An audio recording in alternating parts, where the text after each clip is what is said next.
Por favor, deem as boas-vindas a um dos maiores intelectuais do mundo, Jordan Peterson.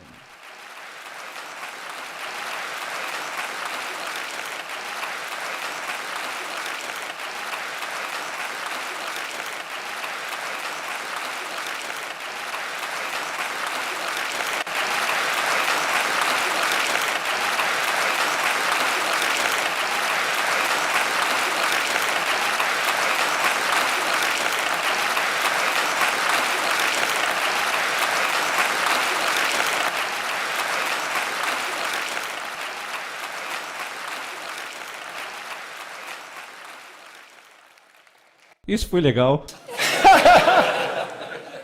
Bom, eu pensei que iria falar sobre meu livro hoje. Eu dei 2 palestras hoje e eu não falei diretamente do livro, eu falei sobre as coisas do livro. Então eu pensei em passar pelo livro e esboçar um pouco sobre ele. Então eu passei a maior parte do dia memorizando as regras, sabe? Quando você passa 3 anos trabalhando em algo, isso já faz 5 anos na verdade, você acha que já tem isso memorizado, mas memória é uma coisa muito estranha e particularmente orientada a metas. Eu não tinha as regras memorizadas e nem os números delas. Espero que ainda estejam na minha cabeça. Bom, vamos passar por eles um a um e vamos ver como vai ser. A primeira regra, que chega a ser engraçada, é costas eretas e ombros para trás. O que é uma análise feita, entre outras coisas, sobre os hábitos das lagostas. Eu estava lendo alguns artigos sobre lagostas e me deparei com essa descoberta de que lagostas governam a sua flexão postural com serotonina. E eu pensei, meu Deus, isso é muito interessante. A deflexão postural é isso, é ficar de pé ereto. Uau, isso é tão interessante porque você encontra pessoas tão deprimidas que se curvam sobre si e eu me pergunto, será que existe alguma ligação entre essas duas coisas? E foi então que eu li uma pilha inteira de papéis sobre a neuroquímica da lagosta.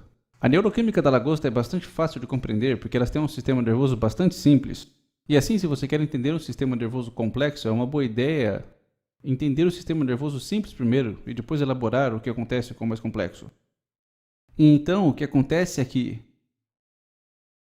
a serotonina regula o estado emocional e controla a postura das lagostas exatamente como faz nos seres humanos. E isso me impressionou. E uma das coisas que eu escrevo no capítulo 1 é sobre o fato de que, quando uma lagosta é derrotada em uma batalha de dominância, você pode dar-lhe basicamente antidepressivos e ela vai lutar de novo. E isso é extremamente impressionante. Imagine que existem 10 níveis na hierarquia das lagostas, e você poderia estar no nível 1, uma lagosta superior, ou no nível 10, uma lagosta inferior. A lagosta de nível inferior tem baixos níveis de serotonina e altos níveis de octopamina, que é uma neuroquímica que os seres humanos não produzem.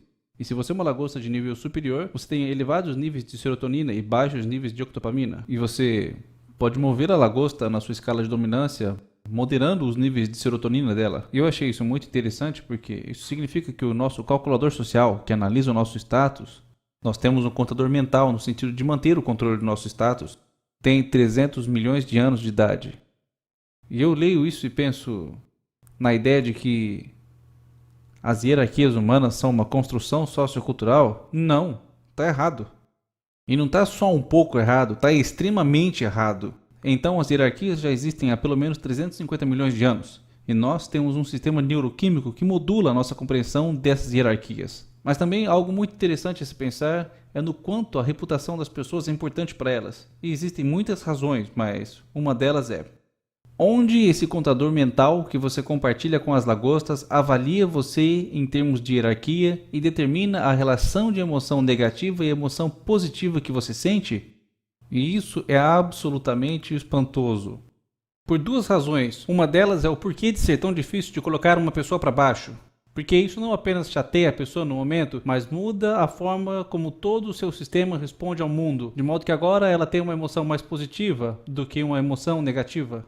Existe um relacionamento muito estreito entre o seu sistema de crenças e a sua posição na hierarquia de dominância. É complicado, mas vale a pena explicar isso. Vamos supor que eu tenha um certo status como professor e me foi concedido o direito a uma determinada posição na hierarquia social. Agora vem a pergunta: por que eu tenho direito a essa posição na hierarquia? E a resposta, hipoteticamente falando, é porque eu sei o suficiente para que eu tenha direito a essa posição.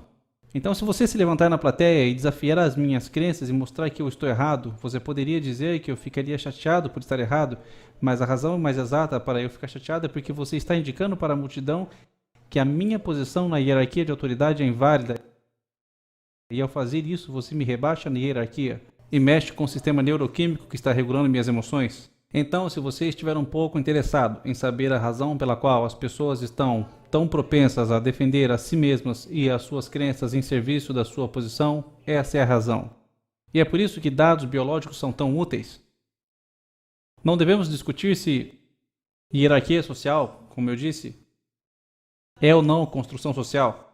Uma determinada hierarquia é influenciada em sua estrutura por condições socioculturais, por assim dizer. A parte do cérebro que detecta e regula sua resposta às hierarquias é mais antiga do que a parte do seu cérebro que reconhece árvores. É um sistema muito antigo. E também quase todos os animais sociais se organizam em hierarquias. Agora, o capítulo 1 também é um pouco de meditação sobre o que constitui uma hierarquia. É um pouco de meditação na natureza das hierarquias e a sua bioquímica, mas é também a junção de como se apresentar. Você quer se apresentar ao mundo de uma maneira que não arruine você. Você não quer se arruinar porque a consequência disso é a desregulação emocional. Mais dor e menos emoções positivas. Então a melhor maneira de se apresentar é ter uma boa postura, se posicionar, se alongar e ocupar o seu espaço. De certa maneira colocando-se vulnerável, pois você está abrindo sua defesa, mas isso é um sinal de confiança. E dessa maneira é mais provável que as pessoas confiem em você. E esse é um bom começo para começar a regular o seu estado de espírito, mas ficar de pé não regula diretamente o seu humor. Se você se endireitar e se apresentar corretamente, é mais provável que outras pessoas te levem mais a sério. E eles vão começar a te tratar como se você fosse uma lagosta superior, ao invés de uma lagosta inferior. E essa é ao menos uma boa maneira de você se dar a chance de enfrentar o mundo com coragem. E essa também é uma boa maneira de como descobrir para se estabelecer em diferentes hierarquias.